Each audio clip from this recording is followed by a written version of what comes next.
రైతు సోదరులందరికీ నమస్కారం. ప్రస్తుతం మనం వీడియోలో చూస్తున్న వ్యాధి పేరు ఏంటంటే కోయినోఫోరా కొమ్మకుళ్ళు. ఇది దేనివల్ల వస్తుందంటే మనకు కోయినోఫోరా కుకుర్బిటేసారం అనే ఒక ఫంగల్ ఇన్ఫెక్షన్.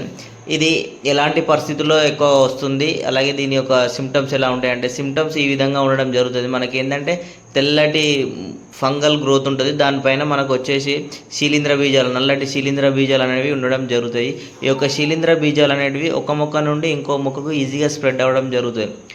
ఈ యొక్క మనకు కోయినోఫోరా కొమ్మకుళ్ళు ఎలాంటి వాతావరణ పరిస్థితుల్లో వస్తుందంటే ముఖ్యంగా మనకు చలి, అలాగే చిరుజల్లులు, అప్పుడప్పుడు వర్షాలు పడడం వలన ఈ యొక్క కోయినోఫోరా కొమ్మకుళ్ళు అనేది ఆశించడం జరుగుతుంది. దీని యొక్క మనం కంట్రోల్ అంటే ఏ విధంగా మనం కంట్రోల్ మెజర్స్ చేపట్టవచ్చు అంటే ముఖ్యంగా ఆ ఎండిపోయిన కొమ్మ భాగాలను మనం సేఫ్గా డిస్పోజ్ చేయాలి, తీసేసి నెక్స్ట్ మనం ఇమ్మీడియట్గా చేయాల్సింది ఏంటంటే కెమికల్స్ స్ప్రే చేసుకోవాలి. కెమికల్స్లో భాగంగా మనం కాపర్ ఆక్సిక్లోరైడ్ 3 grams 1 లీటర్ నీటికి, లేదా క్యాబ్రియోటాప్ అంటే పైరాక్లోస్ట్రోబిన్ ప్లస్ మెటిరామ్ కానీ, లేదా నేటివో టిబికోనజాల్ ప్లస్ ట్రైఫ్లాక్సిస్ట్రోబిన్, లేదా థయోఫినైట్ మిథైల్, ఈ పైన చెప్పిన మందులలో దేన్నో ఒక దాన్ని స్ప్రే చేసుకున్నట్లయితే మనకి ఈ యొక్క కోయినోఫోరా కొమ్మకుళ్ళు అనేది కంట్రోల్ అవ్వడం జరుగుతుంది.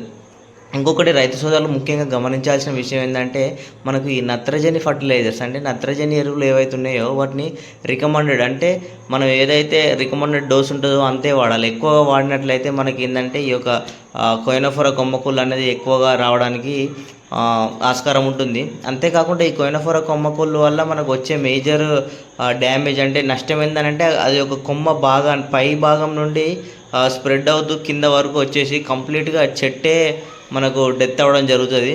అలాంటి పరిస్థితుల్లో ఏమవుతుందంటే మనకు అలా పూత, చిన్న చిన్న పింద, కాయ ఏదైతే వస్తుందో అది కూడా మొత్తం డ్యామేజ్ అవ్వడం జరుగుతుంది. సో ఈ విధంగా మనం పైన చెప్పిన కెమికల్స్ కనుక కొట్టినట్టయితే కోయినోఫోరా కొమ్మకుళ్ళను మనం